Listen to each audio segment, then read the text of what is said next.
BSM Advogados. Estamos também com a notável Suzy Hoffmann, conselheira da Associação Brasileira de Direito Financeiro, sócia do GHBP Advogados, doutora em Direito pela PUC São Paulo, presidente da Comissão de Direito Tributário do IASP. Como palestrante, ainda temos a Tatiana Midori Mijiyama, correto? Conselheira da terceira turma da Câmara Superior de Recursos Fiscais do CAF, vice-presidente da primeira Câmara da terceira seção do CAF, advogada, licenciada e contadora pela FEA, São Paulo. Contaremos também, mais para frente, com a presença da Nereida Horta como debatedora, como advogada, mestranda do IBDT, ex-conselheira do CAF. Pedro Anan também já vai entrar aqui para falar conosco, advogado, especialista em direito, ex-conselheiro do CAF.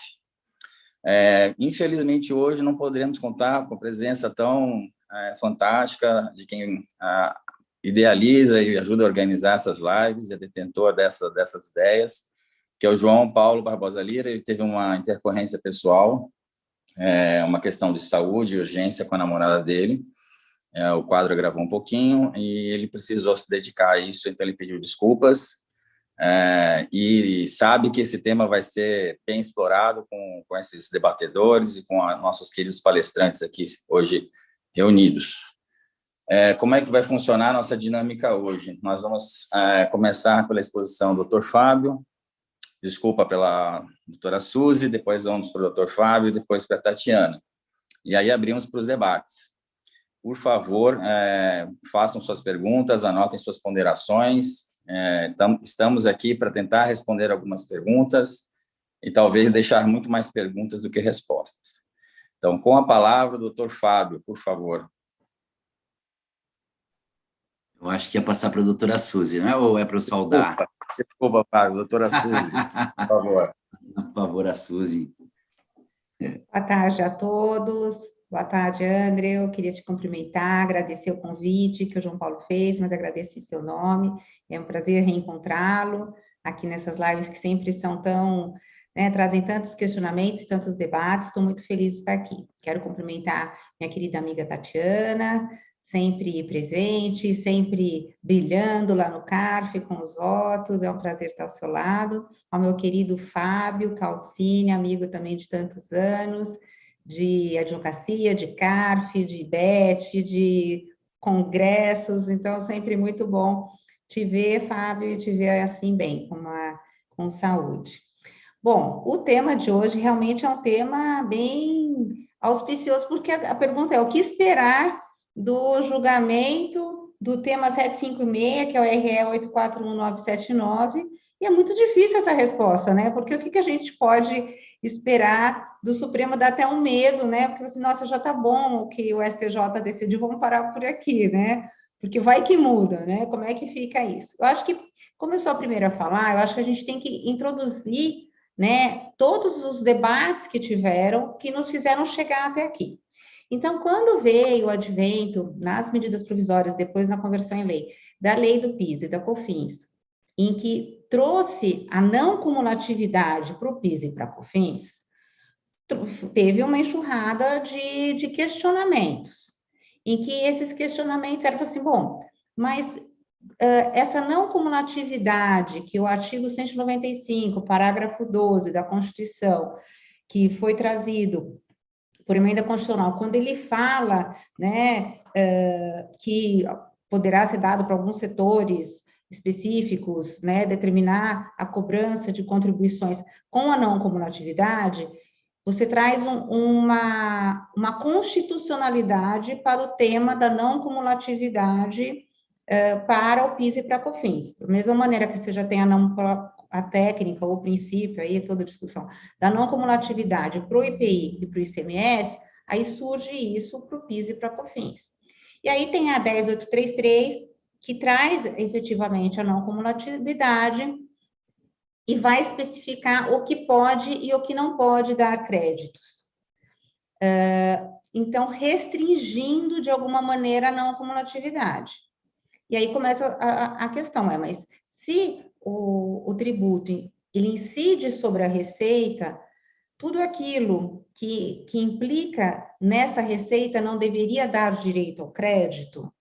Esse não seria o sentido constitucional da não cumulatividade? Então, esse é o maior questionamento e, a meu ver, o que o Supremo deverá responder, né? O que eu, como estudiosa, contribuinte, cidadã, gostaria que o STF respondesse. A questão é que a lei vem em 2002, a do PIS, 2003, da COFINS, e em quase 20 anos de lei, muita água já rolou, muita discussão. E o que nós temos é que, na sequência da edição das leis, a Receita Federal trouxe um conceito muito restrito para essa não cumulatividade, especificamente no tema do conceito de insumos. Porque, vamos dizer assim, chutando, né, em termos de processo no CARF e de discussão, essa questão do crédito, ela está muito ligada à questão do conceito de insumos. A gente tem vários outros itens que vão dar os créditos, depreciação, aluguel, papapá, mas a discussão mesmo está no conceito de insumo. Por isso que hoje, uma preocupação que existe é falar assim, nossa, mas o Supremo vai falar sobre esse conceito de insumo, uma vez que o STJ já falou em repetitivo, o que realmente está em discussão, o que é uma discussão constitucional? É possível o Supremo Tribunal Federal passar pela questão do conceito constitucional de não cumulatividade para PIS e COFINS sem falar do conceito de insumo? Então, eu acho que essa é a grande questão. E, só que, assim, no primeiro momento, assim, por que o Supremo não foi ele que disse?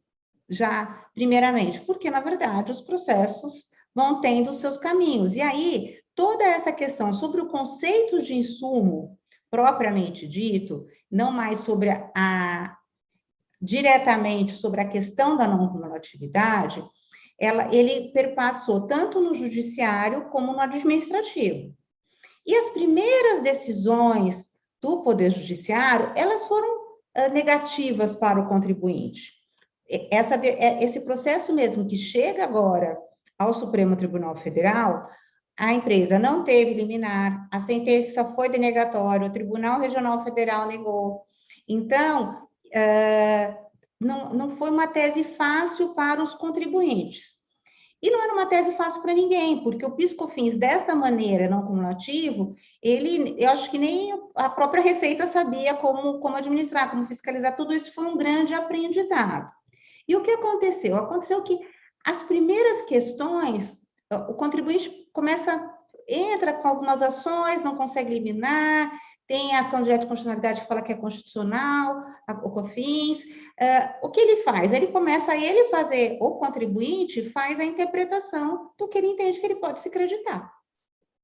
E, a partir daí, os contribuintes começam ou a sofrer autos de infração, porque o fisco vai lá e verifica naquela empresa se os créditos tomados realmente eram créditos que estavam relacionados ao conceito de bens e serviços de acordo, não só com a lei, mas também com as instruções normativas que tratavam da matéria.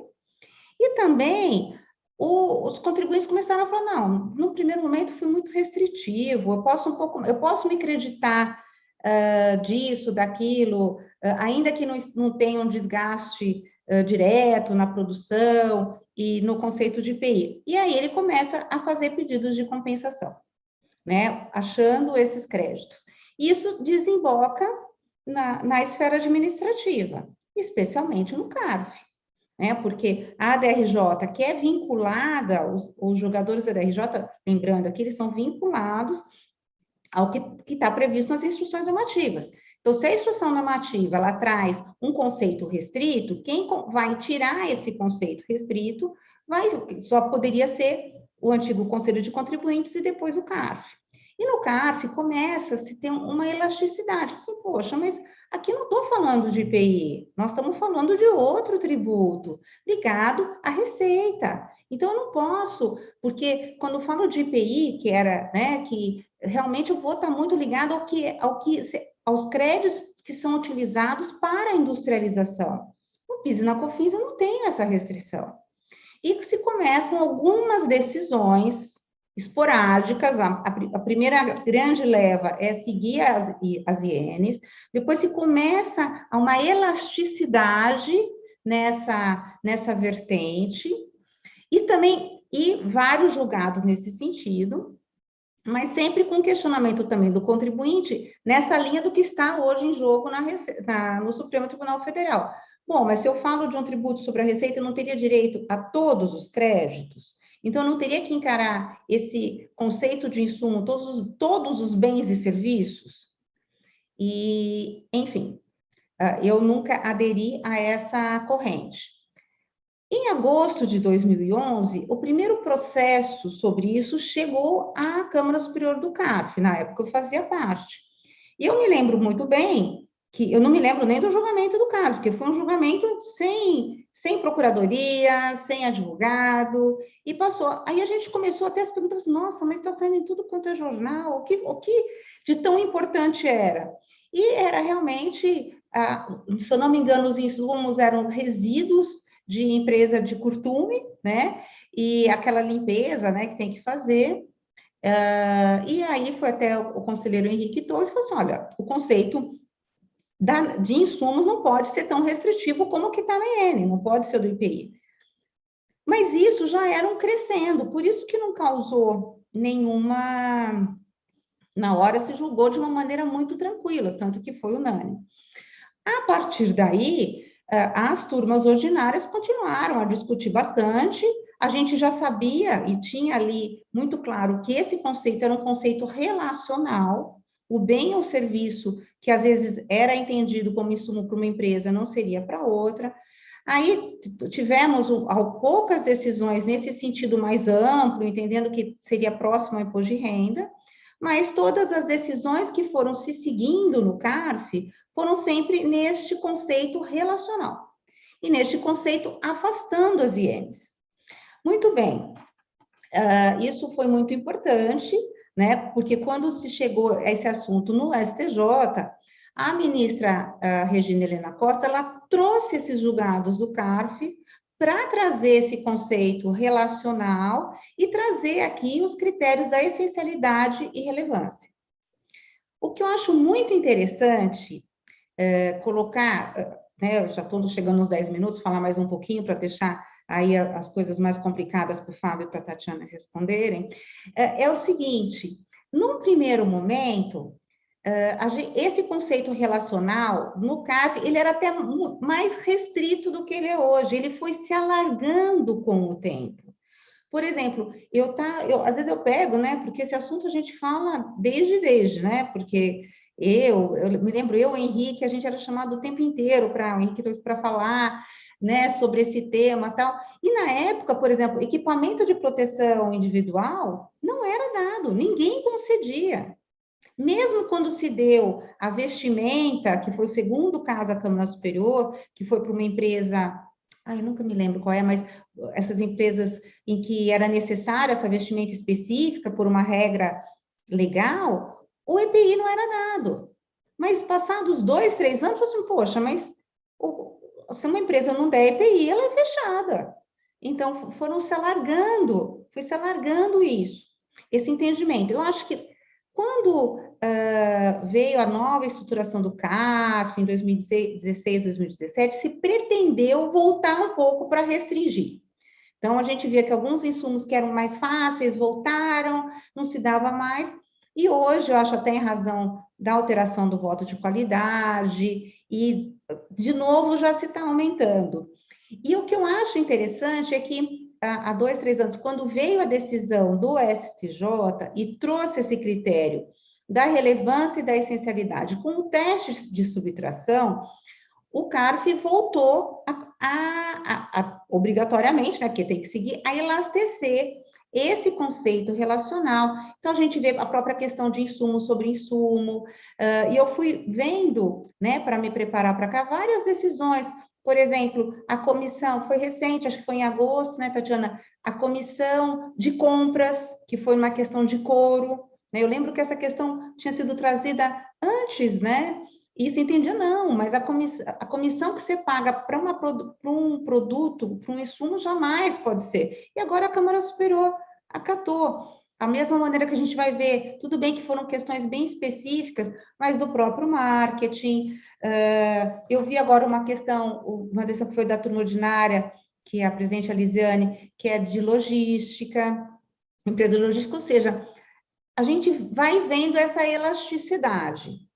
Então, como que é o medo que a gente tem? Quando o tema agora chega para o Supremo, ele chega como? Com uma ação, mandado de segurança, em que eu até peguei os pedidos dos mandados de segurança, veja, esse mandado de segurança acho que é de 2004. Então, ele pede o afastamento das ienes, o que já foi dado, ele pede que a não cumulatividade constitucional seja uma não cumulatividade ampla, mas pede realmente uma série de coisas que hoje, aos meus olhos, já estão completamente superadas.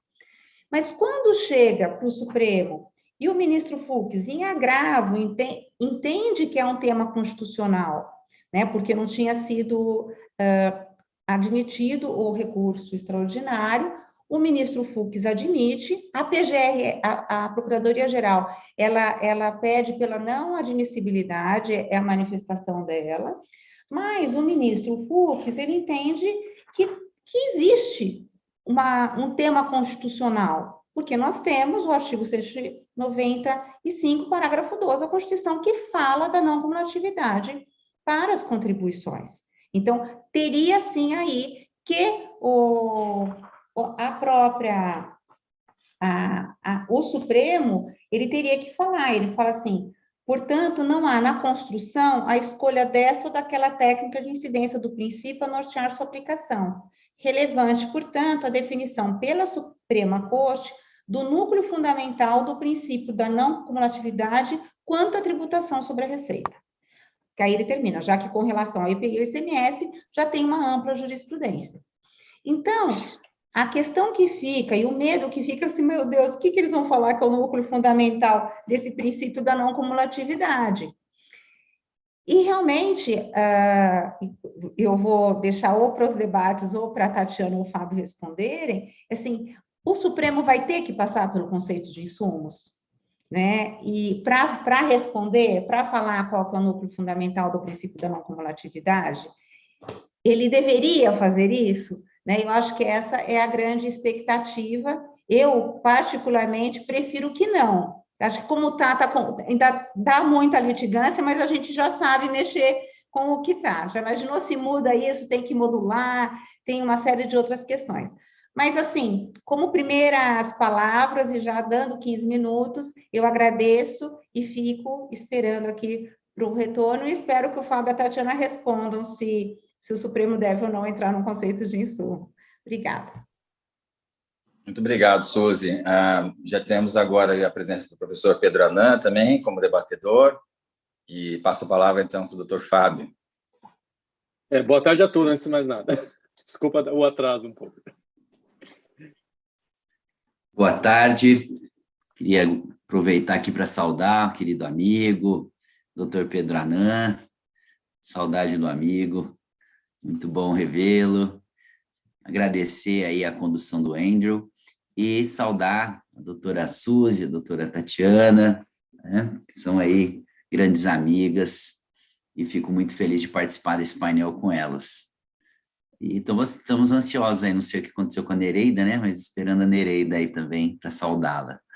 Mas, dando continuidade, depois da Suzy, basicamente já resumir e realmente dar todos os apontamentos aí, teve a superpoder de síntese, né, um problema que anda aí pelo CARF, pelo judiciário, pelos congressos, livros, há décadas, né?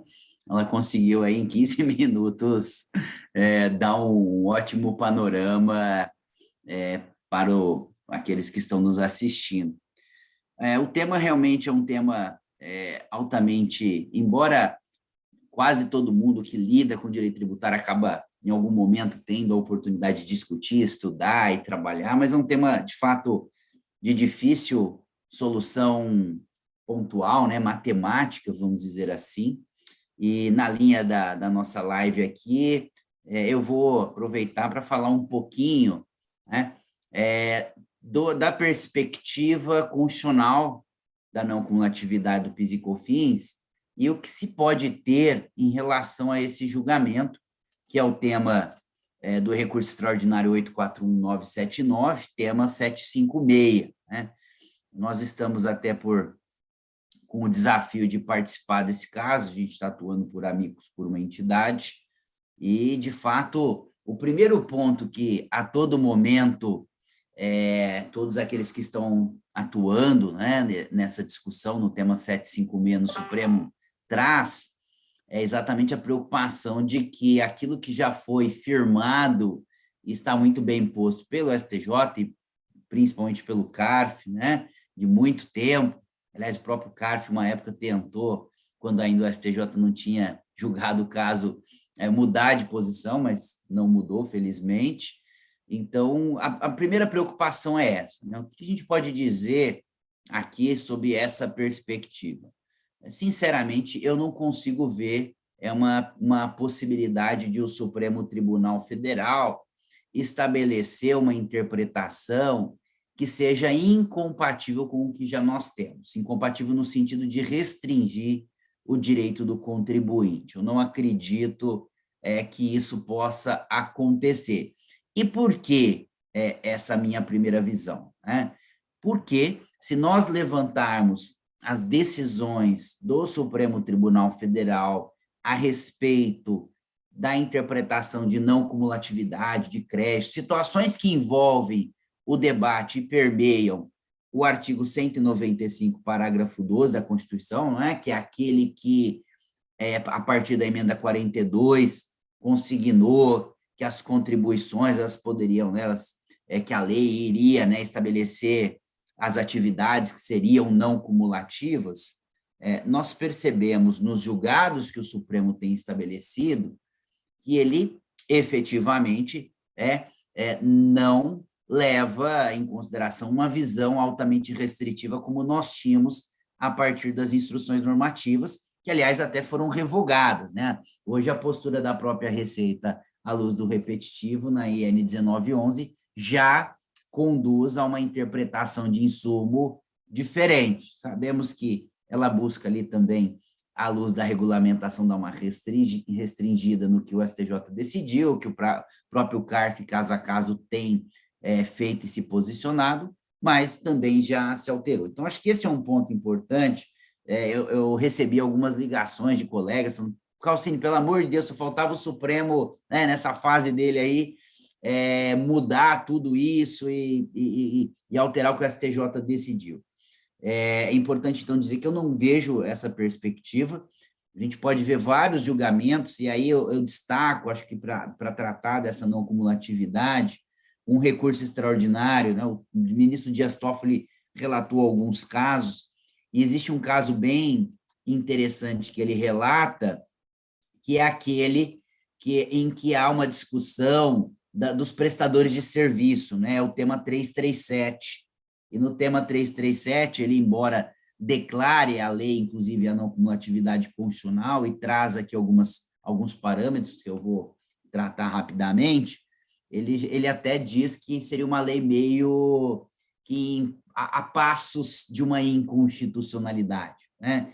Que está caminhando para uma inconstitucionalidade, faz várias críticas às alterações que a própria legislação, ao longo do tempo, foi sofrendo casuisticamente, e reconhece alguns pontos que me parece muito importante para a gente pensar aqui o julgamento desse tema que está em andamento, em repercussão geral no Supremo, que naturalmente está atrelada à leitura de não cumulatividade em sul.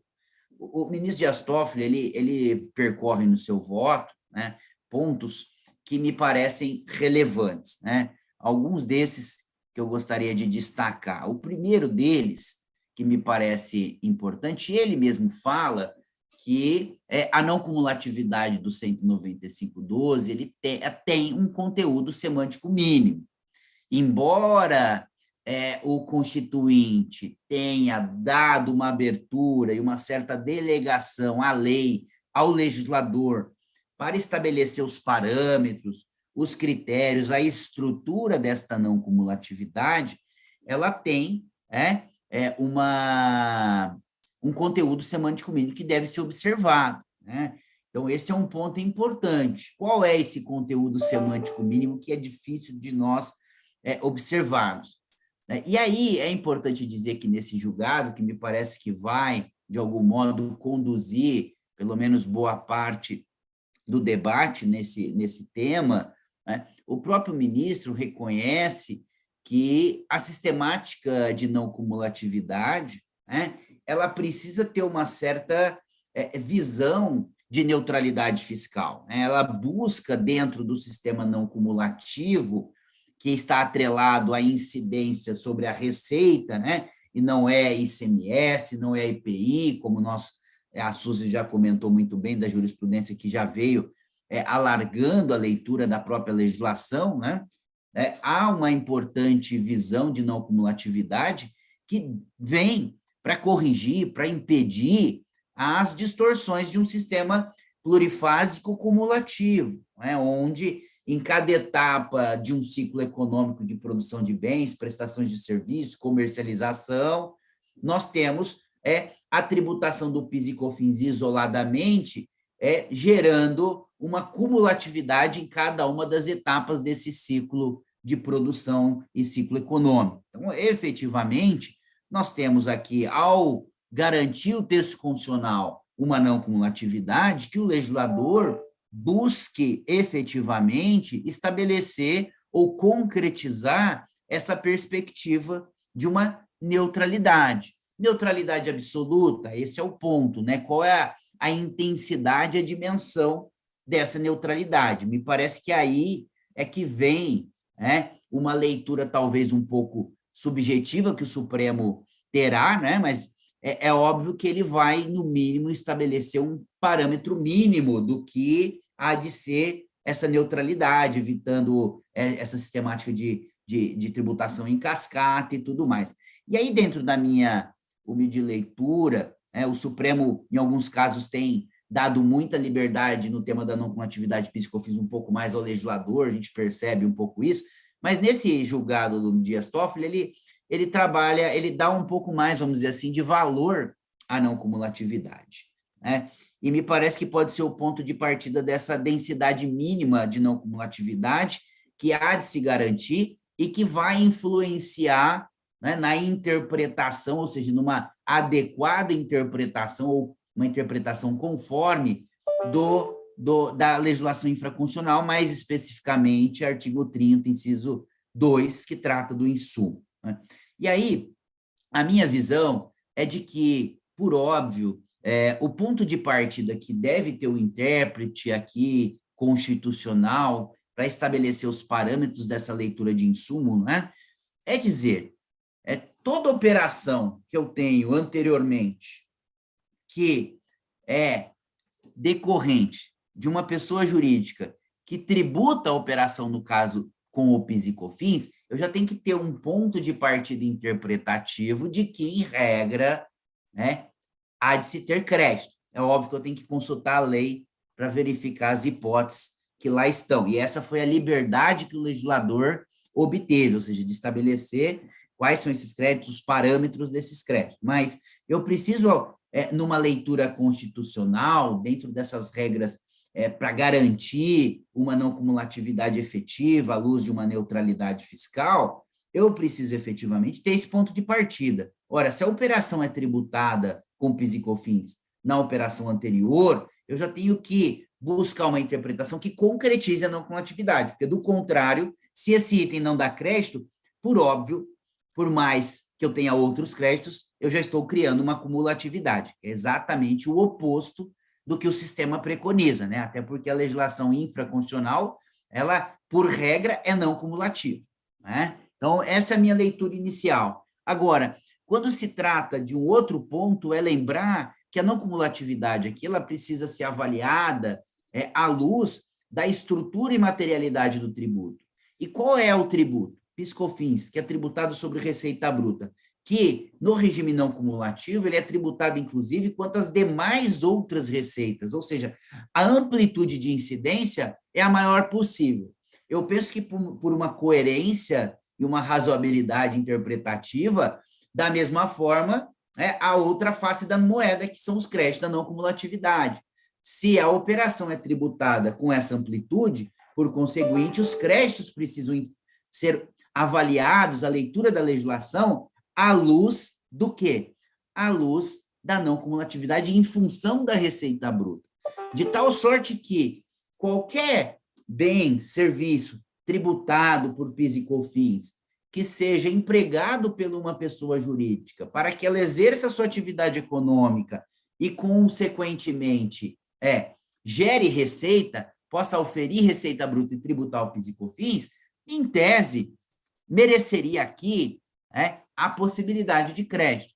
E me parece que é possível uma interpretação constitucionalmente adequada para bens e serviços utilizados como insumo na produção, comercialização, fabricação, prestação de serviço, para bens destinados à venda, à prestação de serviço, seja como for. Eu penso que é possível essa leitura, essa interpretação um pouco mais ampla, para fugir do que hoje eu vejo, que, lógico, nós evoluímos muito, a Suzy muito bem expôs, a Tati vai aí, com certeza, nos enriquecer com outras questões, mas a leitura que se tem de processo produtivo, que tem restringido, em algumas ocasiões, alguns tipos de crédito e gerado aí uma cumulatividade, que é exatamente o que a Constituição e a lei não quer, porque preconiza a não cumulatividade. Então, nós temos créditos de comissões, de representante comercial, que é uma pessoa jurídica, para terminar aqui, eu vou acelerar aqui, que busca levar o produto a ser comercializado e gerar receita para aquele que industrializa. Por que não é possível gerar crédito se ele paga PIS e COFINS e se ele que permite que o bem seja comercializado, ou seja, ele é um serviço, uma atividade importante ali dentro da cadeia daquele determinado industrial, daquele determinada empresa. Eu, por exemplo, tenho casos, e a questão das comissões de representantes está entre os itens da repercussão geral, né? Eu tenho casos de clientes que 95% da receita dele advém de pedidos de representante comercial. Como uma atividade dessa, que tem tributação de PIS e COFINS, não pode ser considerado um serviço vinculado à interpretação de insumo, né? E aí nós vamos para outros temas que a gente pode aqui discutir, até marketing. Nós estamos vendo aí no CARF algumas discussões, né, agora da Netflix. Existem tantas outras, o próprio comércio, que há uma leitura, na minha visão, restritiva e totalmente contrária à não cumulatividade, dizer que o setor de comércio não teria nenhum tipo de bens ou serviço utilizado como insumo, né, como a gente vê. Então, tudo isso me parece que permite ao Supremo, em função da receita bruta, buscando a neutralidade, não obstante ter dado à Constituição uma liberdade ao legislador para estabelecer essa não cumulatividade, decidir no sentido de ampliar um pouco mais o que se entende por processo produtivo e, com isso, garantir outros créditos com um objetivo claro: garantir e concretizar o que está na Constituição, que é impedir a não cumulatividade. Então, a gente roga, espera e torce para que o Supremo,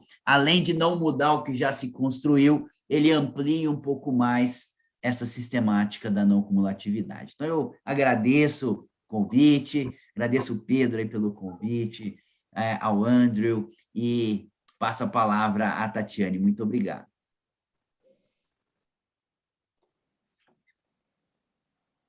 Andrew, posso começar? Por favor, Tatiana. Bom, nossa, depois da exposição maravilhosa da Suzy, que realmente resumiu de uma forma tão didática, né, tudo o que aconteceu ao longo desse tempo, e do Calcine, né, de colocar a sua visão em relação ao que poderia, né, ser julgado pelo STF, né, inclusive trazendo a exposição, manifestação do ministro Dias Toffoli, que foi bem ponderado no tema 337, né, quando ele julgou a condição de crédito para prestadores de serviços, né, o que eu acho que pode ser que influencie, sim, nesse tema que a gente espera que vai ser julgado de uma forma coerente, né. o tema 756 do STF, né, com a apreciação do RE 841979, né, então somente para trazer também uma visão do CARF, o CARF, realmente em 2016 a gente acabou julgando, né, vários repetitivos, né, em 2016 e antes da decisão dada pelo STJ, né, então, naquele momento, alguns conselheiros que adotavam a tese da essencialidade e pertinência mudaram de posição, o que trouxe realmente uma aflição aos contribuintes naquela época lá, mas realmente pelo menos foi acordado, né, até por maioria, manter o critério da essencialidade e pertinência. E depois dessa decisão dada pelo CARF, também aí surgiu, né, e foi ponderado e foi definido aí pelo STJ em sede repetitivo, né, quando da apreciação do RESP 1221-170, né, a manutenção, então, do critério da essencialidade e pertinência. E, posteriormente, depois saiu a nota C PGFN 63 de 2018, que atestou, né, a adoção do critério da essencialidade e critério da relevância para fins de se definir se um determinado item teria ou não natureza de insumos, né? E nessa nota C, ela trouxe o teste de subtração, né, para você poder definir se realmente o item era essencial ou não, né, a atividade da empresa. Então, ele atestou e trouxe diversas vezes o termo atividade. E, posteriormente, né, veio o parecer normativo número 5 da Receita, que restringiu novamente o conceito de insumos indiretamente, trazendo que, na verdade, tem que ser essencial e pertinente, né, tem que aplicar esse critério da essencialidade e da pertinência, não para a atividade em si, do sujeito passivo, mas somente para a produção e prestação de serviço, né, que fazia parte do objeto principal aí da pessoa jurídica, né, e aí realmente trouxe uma nova discussão e por isso que até hoje a gente se discute realmente alguns itens, né, no Conselho Administrativo de Recursos Fiscais, se ele seria pertinente ou seria essencial à produção, né, ainda que eu, com a devida vênia, eu entenda que o STJ, na verdade, ele trouxe, ele quis abarcar a atividade em si do sujeito passivo, ou seja, de uma forma mais ampla. Em relação a esse tema 756 do STF, né, que realmente eles vão trazer e vão ter que entrar no que traz, né, o parágrafo 12 do artigo 195, e eu acho que é até interessante ler aqui, fazer a leitura, né.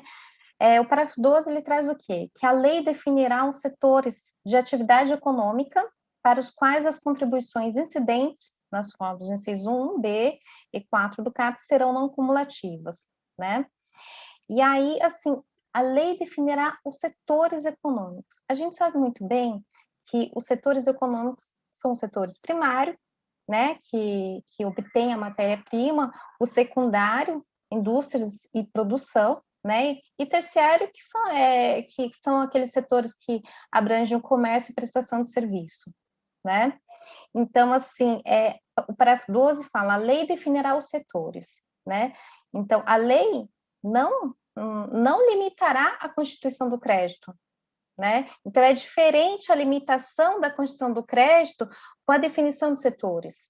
E se a gente for pegar aqui o artigo 8º da Lei 10.637 e o artigo 10 da 10.833, que traz, né, aqueles, entre aspas, setores que ficariam, que se manteriam na sistemática acumulativa, na verdade, ele não traz os setores, né?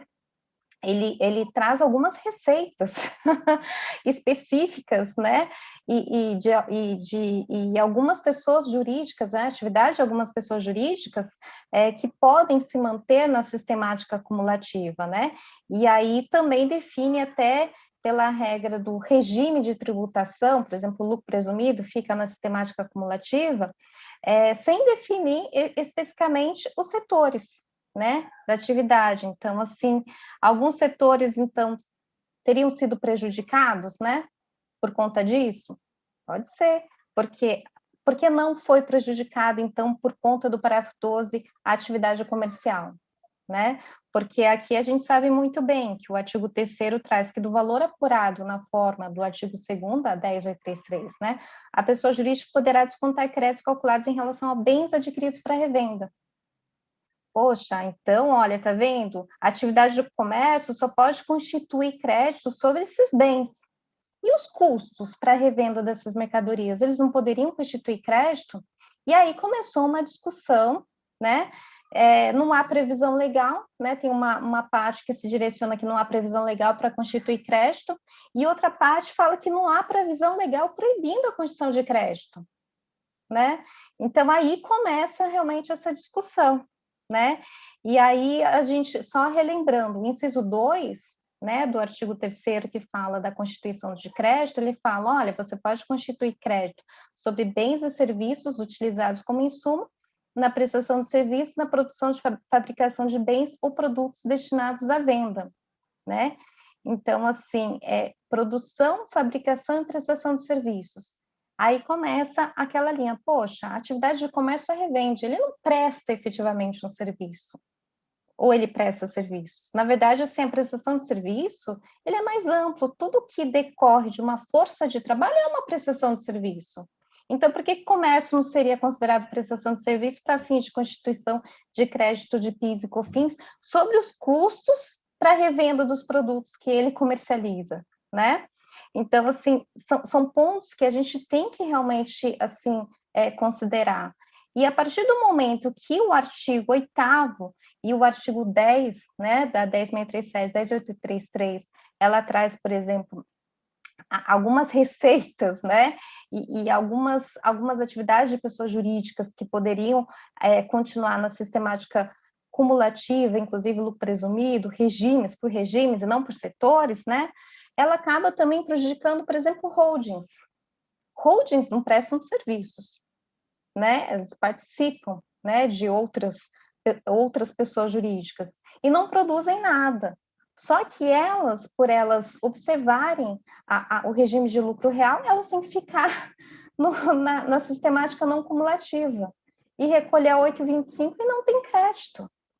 Então, a partir do momento que o Dias Toffoli traz, né, conforme bem colocado pelo Calcini, essa busca pela visão de neutralidade fiscal, né, eu acho que pode sim, né, o STF trazer uma maior justiça, um sentimento de justiça, se ele realmente ponderar que para buscar a neutralidade e considerando que a base de cálculo do PIS e da COFINS, ele é mais ampla do que da sistemática acumulativa, ou seja, alcança a receita bruta e todas as demais receitas, né, sujeitas pelo contribuinte, né, auferidas pelo contribuinte, então todas as despesas incorridas por esse contribuinte poderia ser, sim, passiva de constituição de crédito das contribuições, porque só assim, a meu ver, a gente teria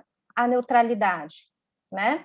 O tema 756 do STF, né, que é decorrente do recurso extraordinário 841979, né, que é da Unilever, né, Brasil Gelados e Unilever Brasil Industrial, ele realmente traz, um recurso contra o acordo da segunda turma do TRF5, que traz o seguinte, que este egrégio tribunal já se manifestou no sentido de que as leis 10.637 e 10.833, né, respectivamente, postas em discussão, são plenamente válidas, né?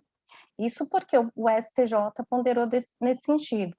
Todas essas restrições previstas nas leis corporificam a adoção, autorizados pelo novo parágrafo 12 do artigo 195 da Constituição Federal, de um critério misto de incidência da técnica não cumulativa, esse que admite o aproveitamento de crédito no universo de entradas não relacionadas diretamente às operações das empresas, mas não em termos absolutos, né? Porque ele, na verdade, ele vai no sentido de que você tem que observar o constante da lei, né? A lei 10.637 e 10.833 e a lei 10.637 e 10.833, elas trazem, elas definem as despesas que você poderiam ou não constituir crédito PIS/COFINS, né? Então, ele vai nesse sentido, né? Por isso que fala que não seria tão amplo assim, né? Mas considerando que o parágrafo 12 do artigo 195, na verdade, quando ele for apreciado pelo STF, ele pode julgar de uma forma a buscar essa neutralidade fiscal, né, do contribuinte, considerando a sua base de cálculo, que é muito mais ampla, né? Tem algumas ponderações que a gente pode trazer aqui, né? Por exemplo, o decreto 8426 de 2015, ela restabeleceu a alíquota, né, de 4,65% sobre a receita financeira, né? Então, a partir do momento que o STF ampliar para trazer essa neutralidade fiscal e constitucional, né, do artigo 195, então o contribuinte também vai poder constituir crédito, né? Mas a alíquota de 4,65% e não a alíquota de 9,25%, porque precisa ter essa neutralidade, né? Também sobre a despesa financeira, né? Então, assim, tem algumas ponderações que eu acho que é importante a gente também trazer aqui, né? E nesse sentido, até o contribuinte, né, nesse recurso extraordinário, ele alega, que eu acho que é interessante, que as leis 10.637 e 10.833 estariam em descompasso com o princípio da não cumulatividade, né, na medida em que teriam, por meio de seus artigos terceiros, tal, instituído restrições ao direito do crédito. Então, ele não está tratando especificamente somente do conceito de insumos, e eu acho que vai muito além do conceito de insumos, né? Eu acho que o STF, a partir do momento que ele considerar que as leis não trouxeram essa neutralidade que se busca, né, na Constituição Federal, e muito menos definir os setores, eu acho que ele pode adotar um entendimento mais amplo, né? Mas ele adotando esse entendimento mais amplo, considerando a própria base de cálculo do PIS da COFINS na sistemática não cumulativa, que abrange todas as demais receitas, ele pode ir pela linha de que, então, todas as despesas e custos desse contribuinte também geraria aí, seria passíveis aí de constituição de crédito, né, de PIS e COFINS, né? Então, eu acho que é bem interessante esse ponto. E aí o contribuinte, ele também traz, que eu achei interessante, mas eu acho que não cabe aqui, eles colocaram assim, defenderam que o diferimento do cálculo de crédito relativo ao PIS/COFINS decorrente da propriedade de ativos produtivos, por exemplo, edificações e melhorias, para o momento dos lançamentos dos encargos de depreciação e amortização, frustraria o princípio da não cumulatividade, ou seja, eles querem constituir crédito sobre custos, né, também de aquisição, e não somente, e não ir pela linha de constituir crédito sobre a despesa de depreciação. E aí eu acho que realmente a gente precisa ponderar, né, se a constituição de crédito, se for por essa linha, seria pela despesa de depreciação ou custo de aquisição, né? Então, assim, algumas ponderações, se o STF não conseguir definir, é claro, vai surgir um novo contencioso aí também para todos, né? E o que a doutora Suzy também colocou, que eu achei bem interessante, a manifestação do ministro Luiz Fux, né? Que deu provimento ao agravo, determinando sua conversão no presente recurso extraordinário, a fim de ser mais bem examinada a matéria. Consignou que as restrições previstas nas referidas leis a limitar o conceito de insumo na tributação sobre a receita requerem a definição da amplitude do preceito previsto no parágrafo 12 do artigo 195 da Constituição Federal, né? Então, ele traz dessa amplitude, né? E, é claro, a PGR, ela traz uma advertência dada por uma jurista falando o seguinte, que quem pode mais, no caso, estabelecer os setores para os quais haverá não cumulatividade do PIS da COFINS, mas só recordando, a lei não definiu os setores. Aí ele traz, pode o menos, estabelecer exceções ao creditamento. Então, assim, será que é isso mesmo? Né?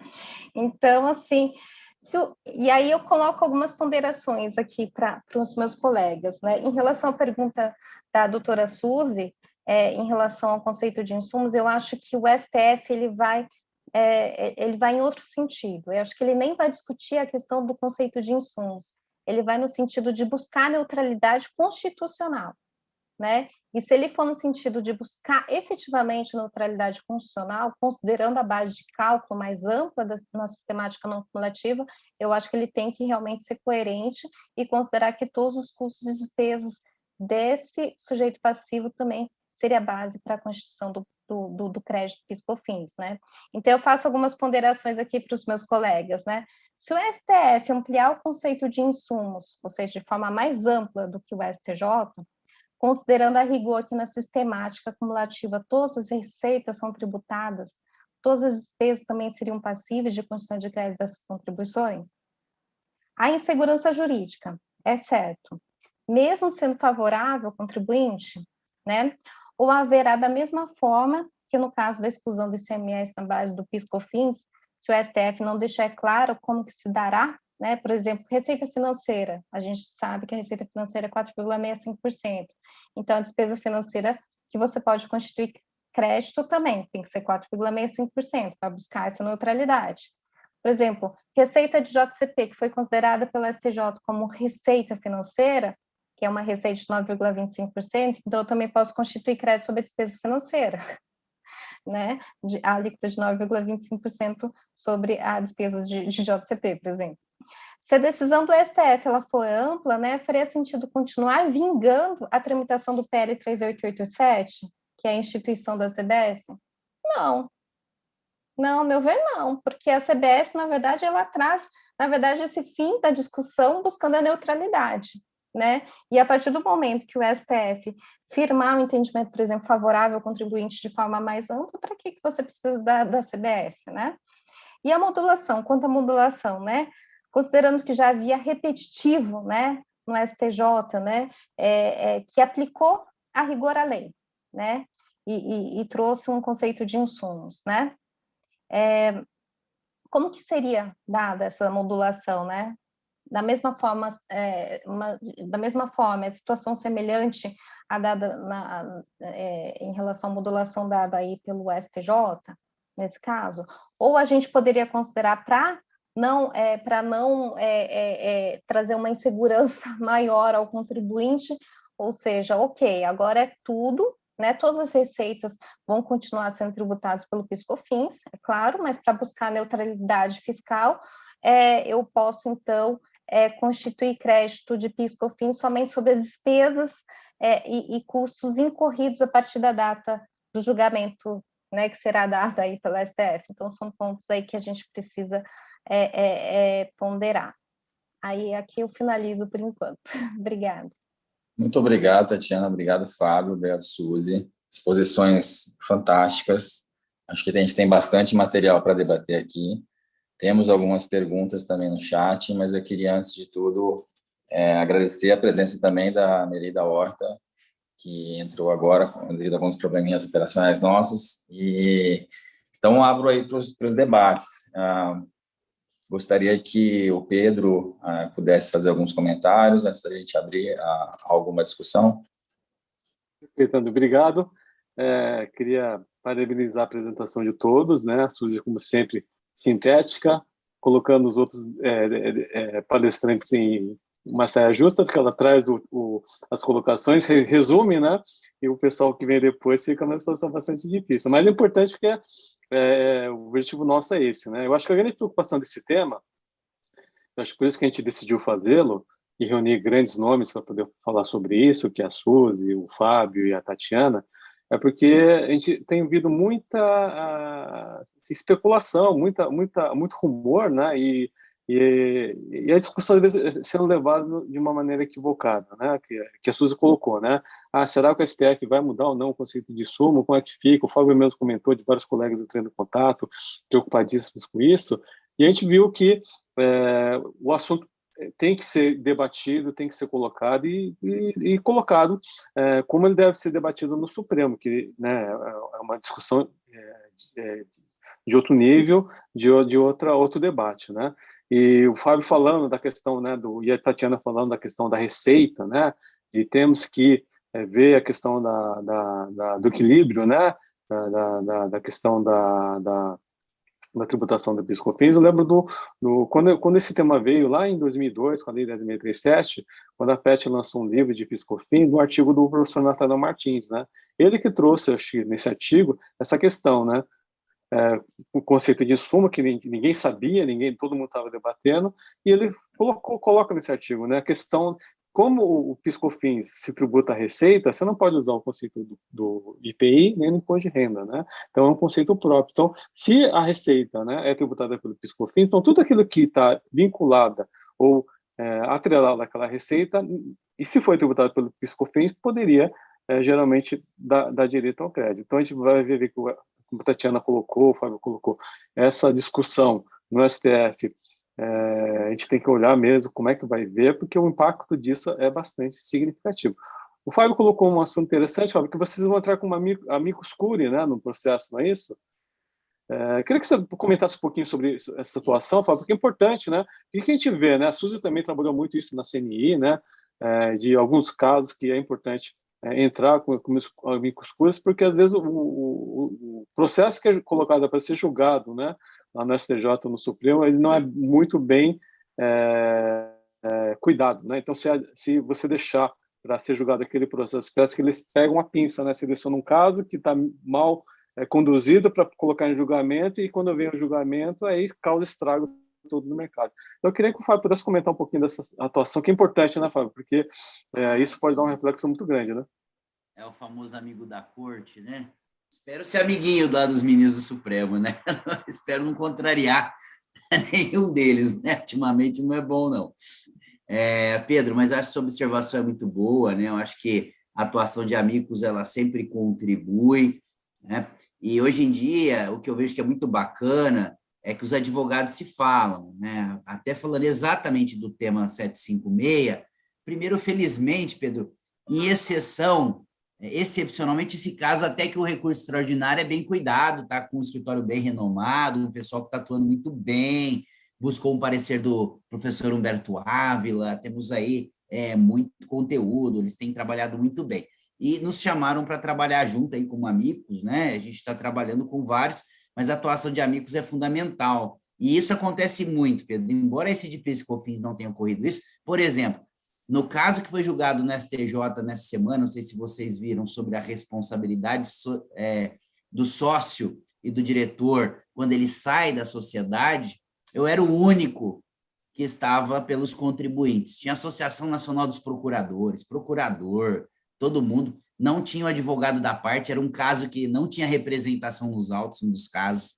Então, assim, é engraçado como coincidentemente, com tantos casos tributários de um tema como esse, né, conduzido por vários escritórios, por vários advogados competentes, estranhamente chega um que não tem. Mas, felizmente, a gente atuou, e aí o tema, graças a Deus, pelo menos um deles que já foi julgado, o 962, foi julgado em favor do contribuinte, o outro já está mais difícil. Mas voltando aqui para o PIS/COFINS, então há uma atuação em conjunto, até porque, ponto importante, eu acho, na atuação dos amigos também, e essa sinergia, é para evitar que no dia, o amigos, como tem direito à sustentação oral, todo mundo fale a mesma coisa, né? Torne o julgamento uma repetição dos mesmos argumentos, e aí é bacana que a participação do amigos em conjunto com as partes, muitas vezes, contribui, né, no direcionamento de vários enfoques, um enfoque um pouco mais econômico, outro jurídico em cima de uma questão, outro à luz dos precedentes, e isso acaba enriquecendo o debate, porque, no fundo, o amigos, ele, em tese, ele acaba assumindo uma posição, uma interpretação, né, mas, no fundo, ele vem para contribuir, né, para fazer com que o julgamento ele tenha debates, ele seja rico, para a formação de um precedente que, de fato, se cristalize, né, no sistema e influencie ao longo do tempo aí as decisões e a conduta dos contribuintes. Perfeito, Fábio, obrigado pela contribuição enorme. Queria ouvir a nossa querida Nereida Horta, se ela tiver alguma consideração. Obrigada, gente, aí, desculpa pelo atraso, fiquei... enfim, mas é um prazer estar aqui com vocês, ouvir vocês é um aprendizado, E é um assunto extremamente importante que tem que ser debatido até a exaustão para deixar claro, né? E parar com essa restrição que os contribuintes têm. Deixar claro, eu acho que é hiper importante a gente conhecer, né, o negócio de cada empresa, até para poder delimitar e deixar bem aplicado o norte que o STJ deixou para a gente, que é a essencialidade e a relevância, né? E agora esse alcance, né, que vai ser determinado pelo STF, né? Eu acho, e o impacto disso, em alguns casos, como bem a Tatiana falou, dos 465, que são despesas que tem que contrapor com as receitas financeiras, em outros casos é o 925, que, mesmo em patamares de inflação alta que estamos hoje, é crucial, é importante e é um custo que impacta o negócio, né? De alguma forma vai induzir outras formas de colocação, de fabricação, né? De atuação da empresa, né? E aí, pergunto, não sei, para a Suzy, para a Tati, para as minhas queridas, aí são amigas, né? Mas mais do que nunca são especialistas e tratam muito, debatem, né? Advogam esse assunto em termos de conhecimento, né? Não, a Suzy é advogada, a Tatiana não advoga, mas, assim, evocam o conhecimento que tem sobre esse assunto. Como é que vocês acham que vai ser o deslinde disso, não sei, impactos de CARF, mais para pensar, e a gente está hoje num STF que só faz modulação, enfim, pensando lá para frente, só para a gente tratar um pouco. Obrigada aí por vocês terem aceitado o convite, tá? Bom, respondendo primeiro, depois, né, porque aí eu deixo para a Tati sempre o mais difícil, tô brincando, tá? Mas eu acho, Nereida, que se a decisão for favorável, no sentido de dar essa neutralidade, né, dentro até do que o professor, do que o ministro Fux falou, né, buscar qual é esse núcleo fundamental do princípio da não cumulatividade quanto à tributação sobre a receita, usando esses termos, eu imagino que se realmente for favorável, porque eu acho difícil, até pelos precedentes e tudo mais, ser desfavorável, eu acho que haverá modulação dos efeitos para todos. Não acho que vai ter só para quem entrou, que talvez que tenha para quem entrou com a ação, alguma coisa nesse sentido, em razão da decisão do STJ. Porque a decisão do STJ, ele lembra que, agora, quem que foi Napoleão, quem que era o relator, ele começou por esse entendimento mais amplo, e aí houve a decisão, aí ele mudou o voto a partir do voto da ministra Regina Helena. Então, ou seja, não é que o STJ não passou por essa possibilidade, ele passou e não aceitou. Então, seria o caso típico do que o CPC lá traz para a gente, eu acho que no 927, que é a alteração de entendimento jurisprudencial. Então, neste caso, eu acho que, na minha opinião, haveria uma modulação a partir da decisão do Supremo, né? Não seria diferente. E eu acho, particularmente, que mesmo quem entrou com a ação, mesmo assim, não irá conseguir. Até porque eu venho defendendo que entrar com a ação ou não entrar com a ação não pode ser um requisito, um elemento caracterizador da distinção entre contribuintes. Porque, assim, veja, quando tem a modulação, você tem o princípio da segurança jurídica, em razão desse princípio da segurança jurídica, o julgador tem que olhar o interesse social e modular. E sempre que ele modular, ele vai distinguir de alguma maneira em razão desse recorte temporal. Agora, para mim, distinguir porque você entrou, porque você não entrou com a ação, você está privilegiando o insurgente e aí contemplando a litigiosidade. Por outro lado, modular sempre com efeitos ex nunc, você não está privilegiando a segurança jurídica, porque, na verdade, está favorecendo o ente da federação que fez uma lei que poderia ser inconstitucional, que apostou nisso. É realmente uma equação muito diferente. Mas, nesse caso concreto, eu acho que é um dos casos que a gente tem muito latente a mudança da jurisprudência, pela opção que o STJ fez na decisão do repetitivo. Bom, é bem colocado aqui pela doutora Suzy, né, que eu concordo também. Então, assim, só para deixar um pouco claro, né, o STF, ele não pode restringir, a meu ver, o que já foi decidido pelo STJ, porque são matérias, vamos dizer assim, diferentes, que eles estariam tratando, né. O STF, na verdade, considerando o parágrafo 12 do artigo 195, ele pode manter a rigor, né, na prática, a decisão do STJ, ou ampliar, buscando essa neutralidade constitucional que foi dada pelo artigo 195, né? Então, ele não pode restringir o que hoje, né, o contribuinte, ele já conquistou através da decisão do STJ, né? Então, esse é o primeiro ponto.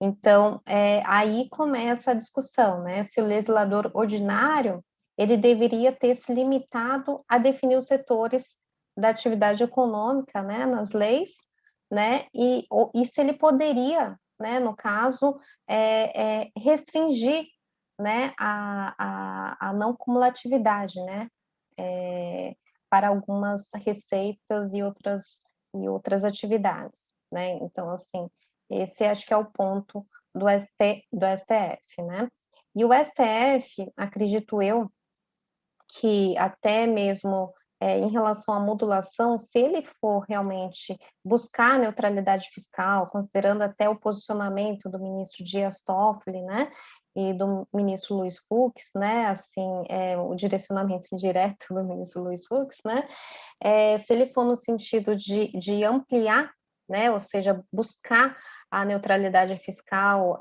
considerando a base mais alargada, né, na sistemática não cumulativa do PIS da COFINS, né, e por sua vez ampliar a possibilidade de constituir crédito sobre todas as demais receitas, demais custos e despesas, né, acredito eu que em relação à modulação, e aí só explicando, modulação pessoal ou modulação temporal, né, modulação pessoal ele alcançaria retroativamente aquelas pessoas que ingressaram com a ação para discutir, né, e modulação pessoal, temporal, é claro que é daqui por diante, a partir do momento da decisão do julgamento, né.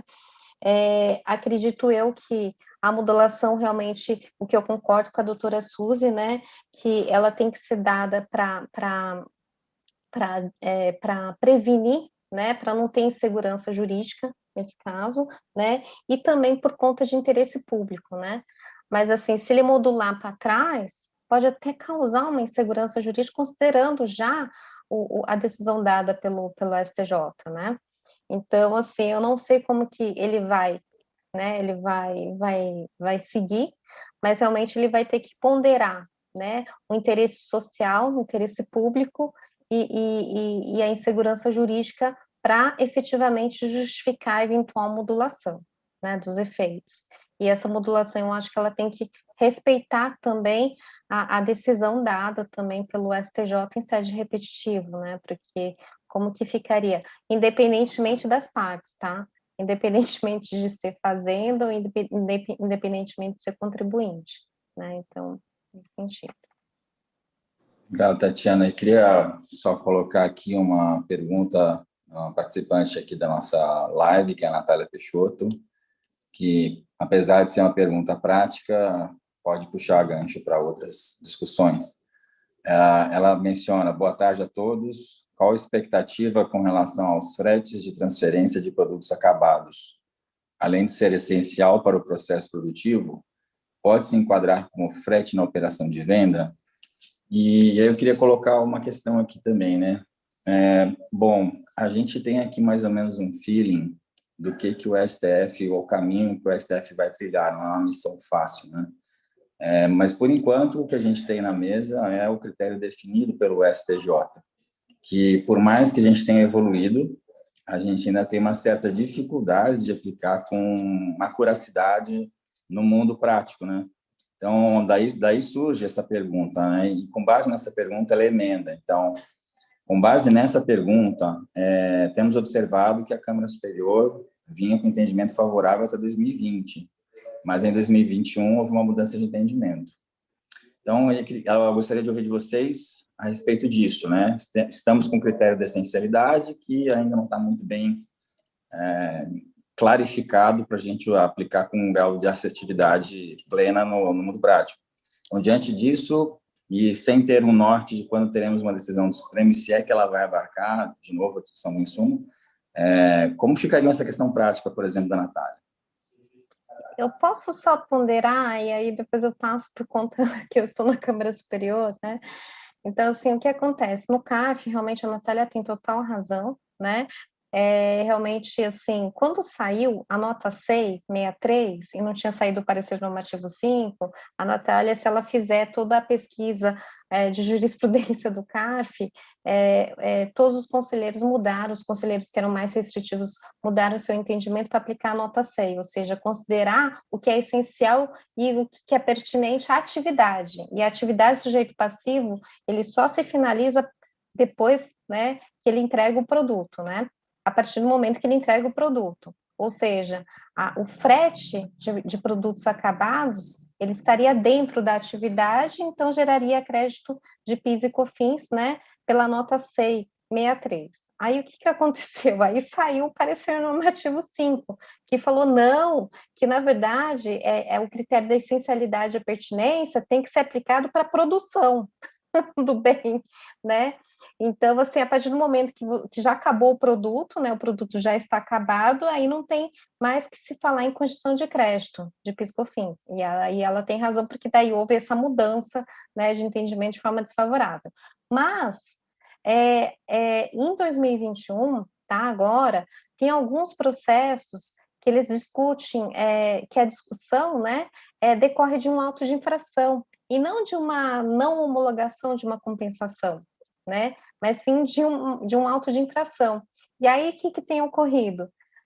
Que pelo voto de qualidade, agora o voto de empate, né, vamos dizer assim, por empate, se há um auto de infração, o contribuinte ele tem ganhado, né, essa discussão do frete de produtos acabados que geram crédito PIS/COFINS, né, porque, na verdade, poderia ser considerado insumo, porque se você considerar que, na verdade, aquele dispositivo, ele trata da atividade em si, e não somente da produção, ou você poderia ir pelo inciso 9º do artigo 3º, né, que fala que você pode constituir crédito de PIS/COFINS, né, de PIS/COFINS sobre operações de venda. E como ele traz o termo operações abrange todos os custos, né, relacionados à venda, que inclusive está o frete, né, da operação de venda de produtos acabados, frete de produtos acabados.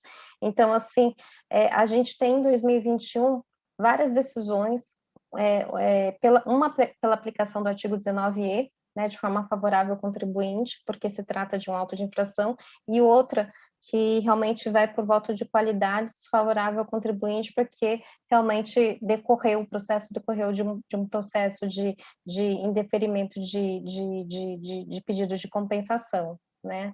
Mas, assim, pelo que eu vi, o STJ e o Judiciário não tratou muito bem desse tema, estressando o inciso 9º do artigo 3º. Tá? Ele pode até ter tratado considerando o conceito de insumos, seria insumos ou não, essa despesa de frete de produtos acabados.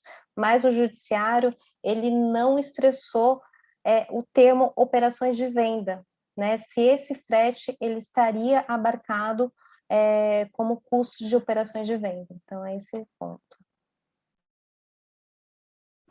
Perfeito, Tatiana, obrigado.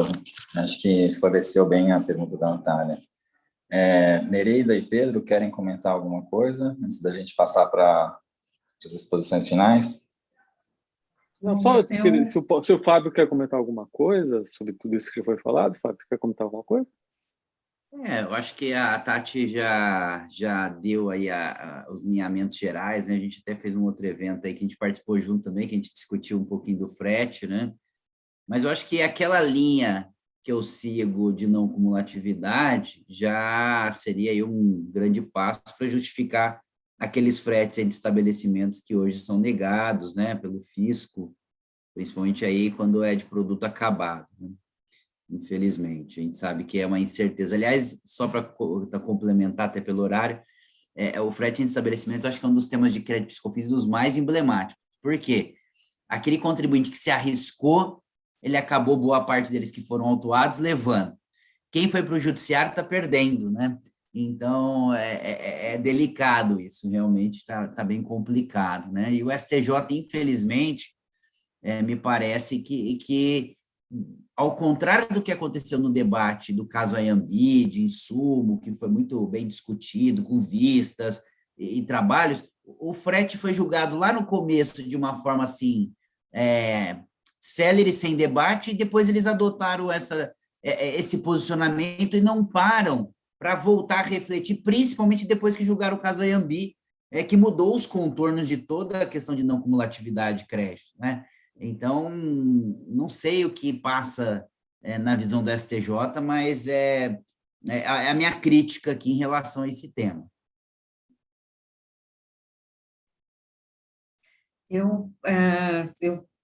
Como disse o Fábio, eu concordo com tudo que foi dito, e, de fato, esse posicionamento do STF depois do STJ, né, depois do Ayambi, parecia que ia tudo se abrir e não, né?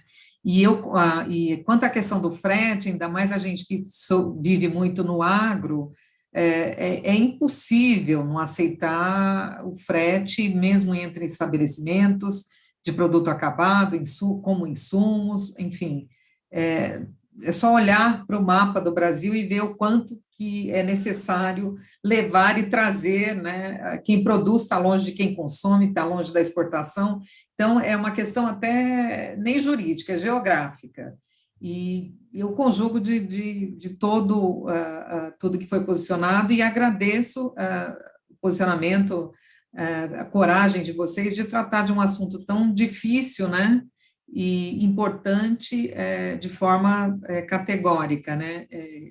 Muito obrigada. Muito obrigado, Nereida. Gente, pelo horário, eu gostaria aqui de agradecer muito a todos vocês por ter aceito o desafio de vir aqui na sexta-feira falar desse tema que é importantíssimo. A gente sabe que temos uma missão muito dura pela frente, como operadores do direito. Eu acho que o STF tem uma missão mais difícil ainda. Agradeço a todos pelo público, por vocês, e gratos aí pela oportunidade de compartilhar com vocês um pouco do tempo de vocês. Muito obrigado, a gente vai se vendo. Obrigado, pessoal. Tchau, até mais, boa sexta. Muito obrigada, até mais. Boa sexta, tchau, Prazer tchau. estar aqui, tchau, tchau. Obrigado a todos, gente. Obrigado aí, parabéns pela apresentação. Obrigada a todos e a vocês que estão assistindo a gente. Obrigada. Tchau, tchau. Tchau.